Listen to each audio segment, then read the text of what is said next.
Le Pays Turdolaire vient de lancer le site internet consacré au réseau de gîtes de montagne, un projet phare pour le tourisme dans l'arrondissement et qui a mis plusieurs années à se mettre en place. Après la constitution du réseau, après les rénovations et mises aux normes, après la désignation des gérants, voilà maintenant le site internet qui permet de constituer son itinéraire et de réserver en ligne son hébergement. Un site à la fois fonctionnel et commercial, où on trouve également des informations incitant à la découverte. On randonne aussi malin, c'est intéressant, il y a du patrimoine culturel naturel et on explique. C'est vraiment une découverte du territoire au niveau patrimonial. Les tourbières par exemple, on explique la formation des tourbières, le cirque glaciaire à côté du gazon vert. Toutes ces choses-là sont expliquées également sur le site. Ce sont des petits points d'intérêt patrimonial. Les randonneurs experts, ils n'ont pas besoin de ces petits points d'intérêt pour venir.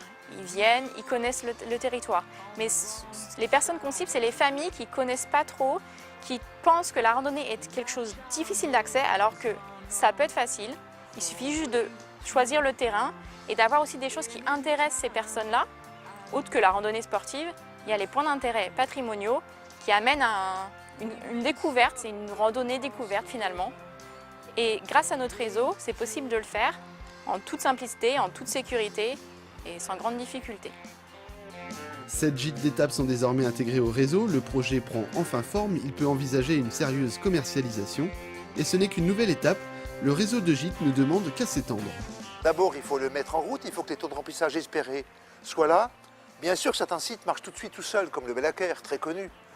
D'autres sites plus confidentiels, plus nouveaux, comme le gazon vert ou le Grabert dans la Dolaire, qui vient d'ouvrir il y a quelques jours, mettre en plus de temps à monter en puissance. Donc l'objectif économique est capital, parce que c'est la qualité des recettes et l'équilibre financier qui fera que le réseau va prendre de l'ampleur. Et donc prendre de l'ampleur, c'est d'aller plus loin.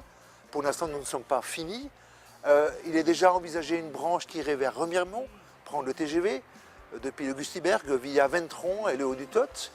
Mais aussi, il nous faut bien sûr une branche de retour par le Marstein, le Grand Ballon. C'est un peu dommage que la Grande Crête ne soit pas actuellement encore dans le réseau. Et plus tard, certainement, aller vers le Rotenbach, vers le Honeck, jusqu'au Lac Blanc. En fait, pour justifier notre nom, Hauts-de-Vosges randonnée doit concerner un jour toutes les Hauts-de-Vosges en matière de randonnée, toutes les crêtes où il y a des chaumes, des fermes.